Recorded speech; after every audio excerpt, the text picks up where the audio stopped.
Hey there, heroes and heroines. It's 7 o'clock on a Tuesday night. And where else would I be but here with you? DJ Stutz here with Little Hearts Academy USA and Imperfect Heroes Podcast. And before we get started, of course, I have to talk about my book because I'm so excited. So it's back up on Amazon. And the reason it was off is because when you're a new author and you're unproven, and so they only print like maybe 15 copies, 15, 20 copies, not many. And, just to see if the book's going to sell and whatever. And I sold out in the first day. Yay! And so anyway, they've got new books printed. There's plenty of books. And so you can order all you want. And so the name of the book is Robyn is Bigger. And you can find it on Amazon. You can go by the author or by the name of the book. Author is me, DJ Stutz. And it's just this great little book about a little boy who has big feelings, big emotions, and he just doesn't quite have the right words to express how he's feeling. He's bigger than mad. He is bigger than happy. He's bigger than scared. And so he has adults and friends that help him to find the words that he needs to properly express himself. And this is such a great book. I also have it ready for teachers. There's a lesson plan in the back for you to use with the book as you're using it with your kiddos in class. And there's a parent page in the back also to help you find some new ways to increase your child's vocabulary. That's one of the big things that will set your child up for greater success in education. And so, it's nice that they, can do their counting and they know their ABCs and all of that. And that's great. But really, honestly, social emotional skills, being able to show kindness, make friends, share, all of those things, sit still for the teacher when you're doing circle time, right? And being able to understand rules, that's a big deal. But also, a bigger vocabulary is really helpful as well. And so those are some of the things that we can really concentrate on and help our early kids as they are growing. And even once they've started school, having fun with big words and letting them know how fun it is to use some of those big fun words. And we had fun with that in my kindergarten class, and they'd go home and use some new big word, anthropologist and all of those things. And, and they'd surprise their parents, and it was fun. They had a good time with it. So Robyn is going through that experience of understanding that when I can properly name my feelings, it helps me to feel better, and it helps me to tell other people what I'm truly going through, what I'm truly feeling. And so I hope you'll have fun. My illustrator, Nadia, is just this amazing artist. I love her work. And so she is from Ukraine, and she started out, she'd gone to Poland and to some safety with her daughter. And then she went back thinking things had, the war kind of moved through her area and she was safe. And so she went back to be with her husband and her parents, and they started shelling her village again. So anyway, if you're a praying person or a praying family, I would love for you to include her in your prayers. And even if you're not a praying person, pray anyway. What harm could it do, right? So anyway, Robyn is Bigger, and it's on Amazon. So woohoo! All right, today we are talking about preparing your kids for a new addition in the family. And I'm not talking a puppy. I'm talking about a new human, a new baby. And so I have this amazing guest. Her name is Robyn Wait, because I always say it wrong. Robyn Mckeefrey. There we are. Her name is Robyn Mckeefrey, and she wrote this darling book. It's called Mommy Went to the Hospital to Bring Home a New Baby. And it's written from the child's point of view of mommy going to the hospital, and now there's this baby, and all of the questions this little girl has about, how is my life going to change, and what is going on, and how do I have to take care of the baby, and why does this baby cry?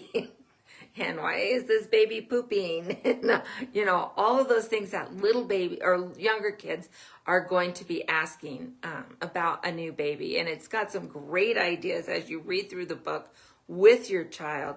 It'll help them answer some questions, but it'll also help them kind of develop new questions too in their mind that they can start a discussion with you.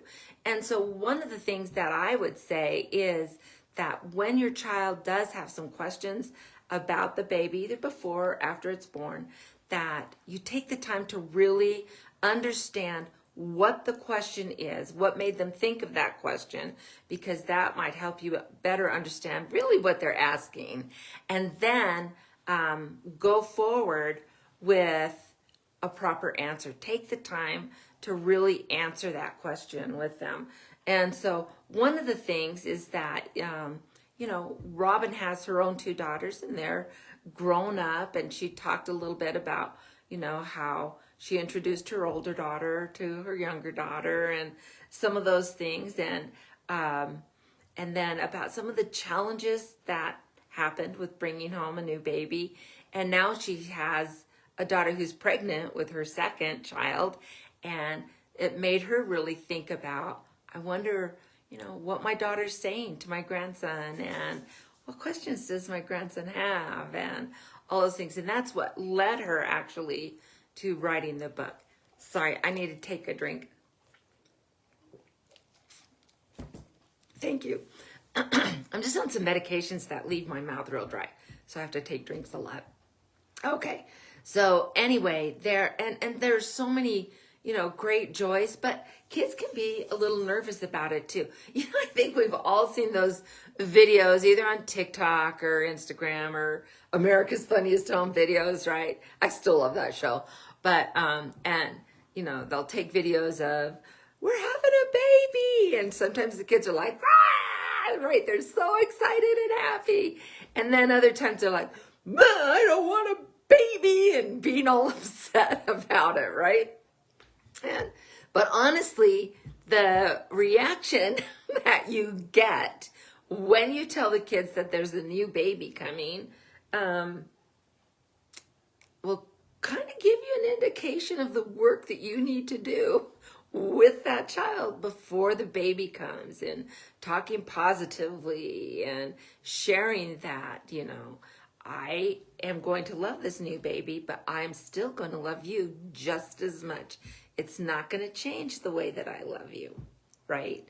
And so you're going to have to really kind of gauge that. How's the child reacting when you talk about the new baby? And so that's some of the things that, we were talking about on the podcast. And then one of the things was, I know, you're probably getting tired of hearing it, but there's always someone new listening in. And so, I kind of tell it, but I am the oldest of 7. I have a little experience on this from the child point of view. And then I'm the mother of 5, so I've got some experience of this on the parent point of view as well. And I'm the grandmother of 12, so I've got some experience from that point of view now too. So anyway, and so I became a big sister when I was just 14 months. Don't remember much about that, right? In fact, I don't remember anything about that.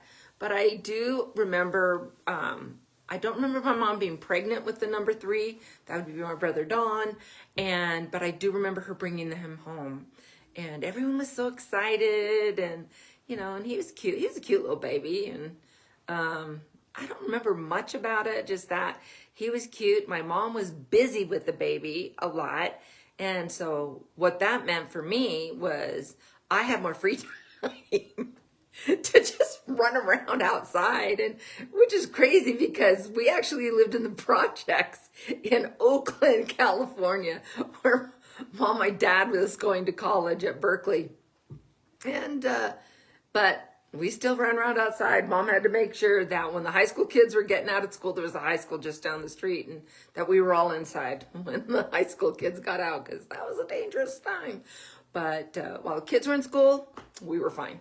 And so I just had more freedom. It was my interpretation. And so I got to run around. And then when I was 7, I got my only sister, and that was so cool. My grandma came and helped, and I got to spend a lot of time with my grandma. But that was when really the maternal, the sister, the girl thing, the mommy wannabe instincts kicked in, and so I just wanted to help. And she was so cute and so sweet, and I just don't remember her crying a lot.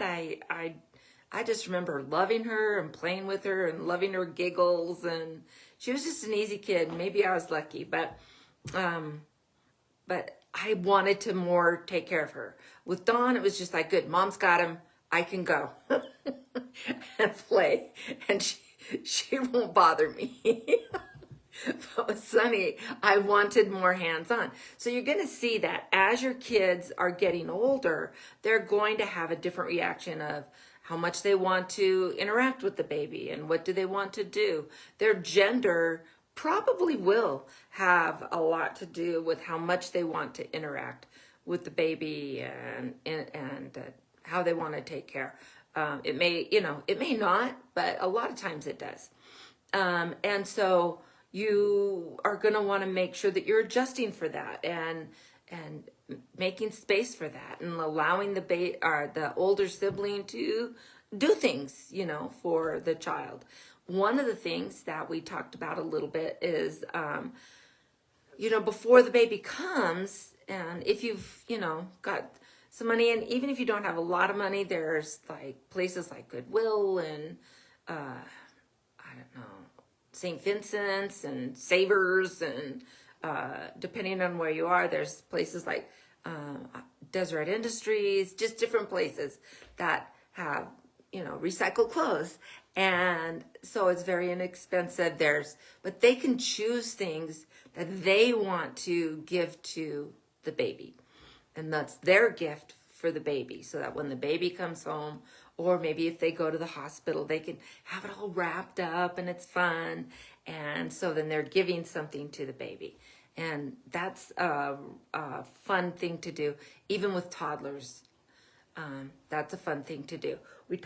I actually talked about in the introduction a little bit about Irish twins, right? And so that's when 2 babies are born within the same year, different pregnancies, but same mom and dad, just 2 kids in 1 year.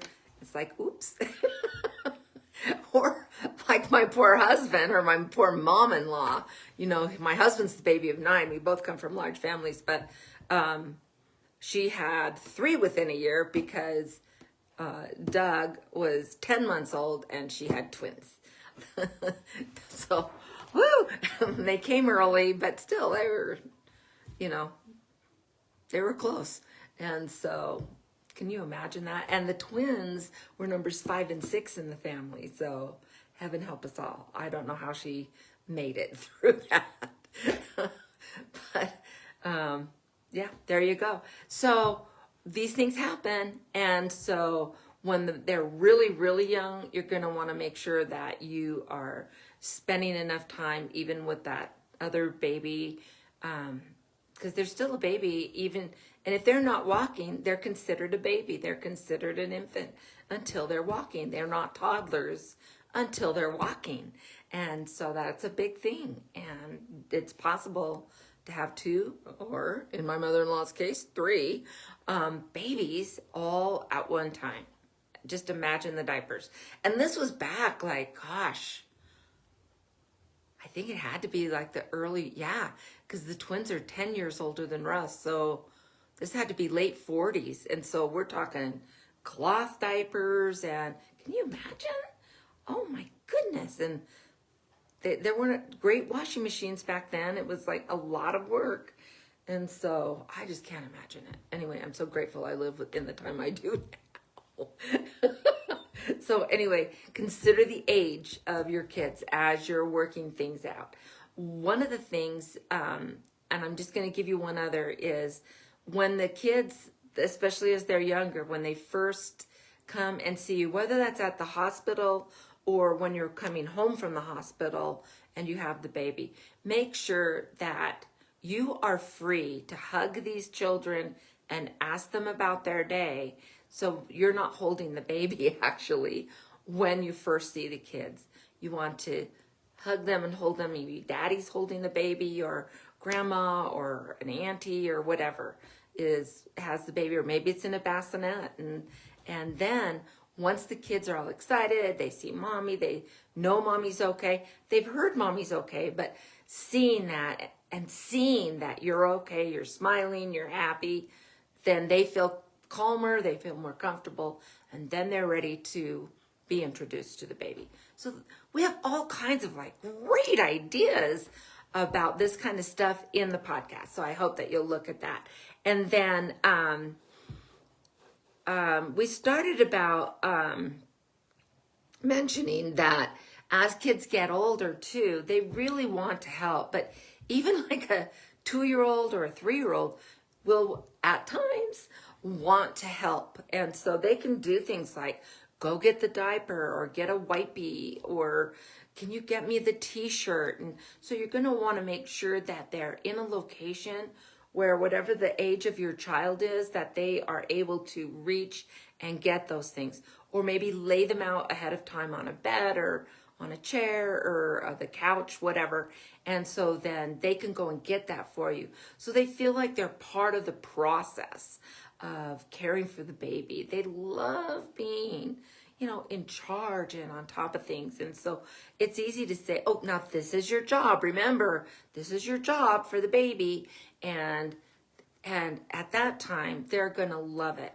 And usually it depends, of course, on I've got an itchy nose today.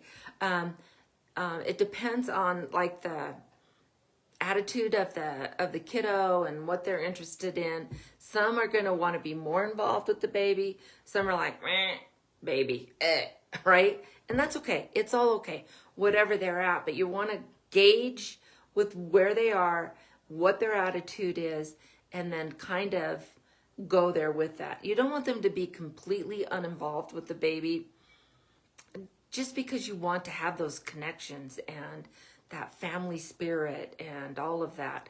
And so, you might want to have some conversations with your kiddo if they're completely unattached. And that might be, if they're 7 and older. I mean, I was 17 when my youngest brother was born, and I was like, oh, he's my kid. I mean, in my mind, yeah, she birthed him, but he's mine. And so, for me, it was very different. But not all 17-year-olds feel that way. And there's no right or wrong. It's like, oh my gosh, I can't believe she had another one. Whatever.